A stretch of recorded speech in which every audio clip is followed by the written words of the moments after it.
Hello, you're watching Wilhand. I am Wilhand. Today I'm going to be reviewing The Dark Knight Returns. You may be asking, why am I reviewing The Dark Knight Returns? It's been out since 1986. Well, to that I say, yeah, I am.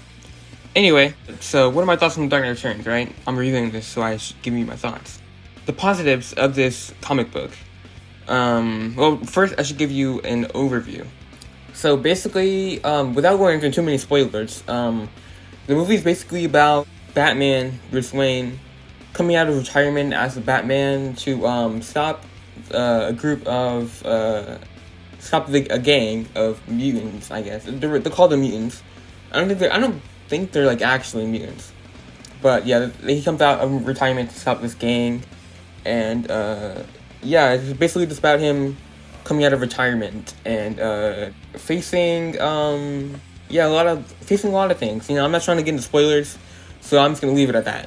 Story's pretty good. You know, it's pretty cohesive. Everything makes sense. Not a lot of plot holes. The art's pretty good. I'm just getting all the not very important stuff out of the way. So yeah, the story's good. The art's good. I have a few more positives, and one negative. But I'll get into positives first, right? I really think there's no spoilers, so you're good. I really think the mutants, like I guess the main villains of this story, they're really fleshed out. You know, I really liked how they're not just like a bunch of evil guys, or just a bunch of kids that were just badly influenced by the mutant leader. You know, once he was taken out, they were put on Batman's side because he's like they just followed him because they didn't have. Well, they were just, a bunch of kids that, once there was, like, a position of authority, they just flocked to it, and Batman used that for good, I really like how, they're not just a bunch of bad guys, they're just, like, a bunch of kids, It makes sense. My next point of positives are, I really like, how Bruce Wayne, becoming Batman again, was kind of built up at the beginning. I really liked how it was, like, his mustache suddenly being gone because, he shaved it so he can be Batman again. I also like how the Mark of Zorro scene where he just watches the movie and gets a bunch of flashbacks, which kind of reminds him of, the good he does as Batman, because, he remembers his parents being killed. I really like that, I really like how they was kind of foreshadowed at the beginning, It really kind of set up the plot really well, And my last positive, well, there's a lot of positives, but the last one I wanted to focus on, was I really liked how Frank Miller portrayed the clash of ideals with Superman and Batman in this story. Where, Batman, he's like, he sees the good he's doing, no matter what these people say, he has a strong moral code. And he feels like he's doing good no matter what anyone else says about it. And Superman, he's like, he likes being Superman. He likes fighting for truth, justice, in the American way. But he kind of sees Bruce as a liability because, like the public, they're kind of, and they're like kind of leaning anti-Batman and sort of anti-vigilantism. And so he's like, if they're mad at him, then they're going to be mad at me next. Like, I'm next. So I really like how Frank Miller was able to, like, portray Batman and Superman's relationship and make their ideals kind of clash really well. It makes sense. And, I really like the... Well, okay, that's a spoiler. Fuck. I'll cut that out. I really like how their relationship portrayed, Superman's like, so you gotta stop this, Batman, you gotta stop. The president's kind of pissed off, and then Batman's just like, nah, I'm good. Yeah, I'm good. How that kind of conflicts. I also like the, this is kind of unrelated to, like, the, Batman-Superman plot, but I really like that scene where, Superman, was, like, caught in the explosion of the, nuke. Is it a nuke? I guess it is, but I'm not sure. Explosion. He's caught in the explosion. No, I guess it is a nuke because it causes nuclear winter.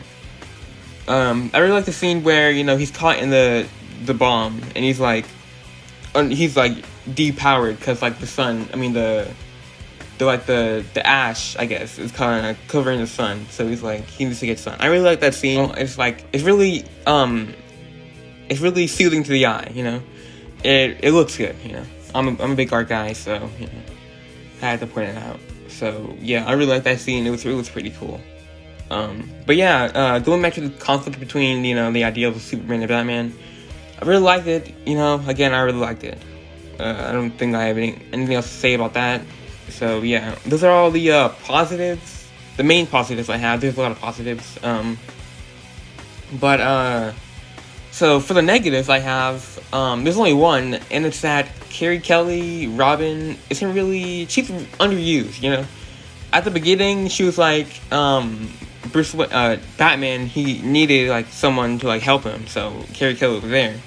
But then after, her introduction, it was just, she was just kind of there. She didn't really do anything important. I mean, she saved Batman, but, it's not really... she didn't really have an important central presence in the story, right? She didn't influence. Well, I guess she did, but I feel like a bunch of other characters could have filled that role the exact same way she did. There's nothing really important that Carrie Kelly brings to the story. Nothing. She doesn't bring anything unique to the story that anyone else couldn't have done. Jason's dead, and Dick's, well, we don't talk about Dick, but I feel like, Tim Drake could have been a good part, but I mean, if it's a few years in the future, I guess Tim Drake wouldn't really work, but, yeah, I think Carrie Kelly was definitely underused. I feel like her role could have been filled by a lot of other characters. She doesn't really, her personality and skills doesn't really bring anything new to the table, I mean, I guess that all the Robins are kind of the same, but I mean, all the Robins are kind of different, Tim's the second greatest detective. Jason's kind of angsty, and Dick's kind of he's the best one, I guess, and he's I guess he has the best one, I guess. But I feel like Carrie Kelly could have had something unique to her. I mean, she's a woman. I mean, she's a girl because she's 13. But I guess that's unique about her. She's a female. So, but yeah, I feel like she could have been fleshed out a lot more. Maybe have her. I mean, she was in the. It was said that she was in the Girl Scouts. So I mean that could have played a role, maybe, I don't know, but yeah, I don't have a lot of negatives with this. This is a pretty good story, so there's not a lot of negatives. So yeah, that's it for my negatives. So yeah, all in all, I think The Dark Knight Returns is a great story. The art's fantastic. Frank Miller did an awesome job with the pencils. Yeah, that's about it. So my final score for The Dark Knight Returns comic is, I give it a let's give it a 7.5 out of 10. That seems fair. 7.5 out of 10. 7.5 out of 10 is my final score. Yeah, if it sounds interesting to you, you can go pick it up.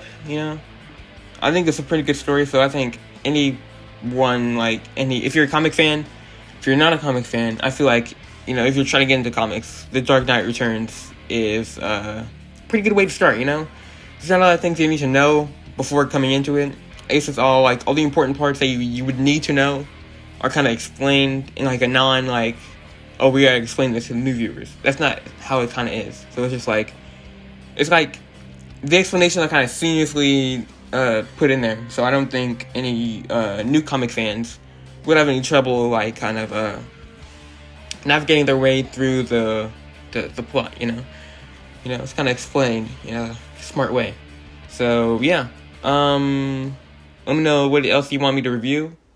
I've read a lot of comic books, so I'd probably be able to review a lot. So, yeah.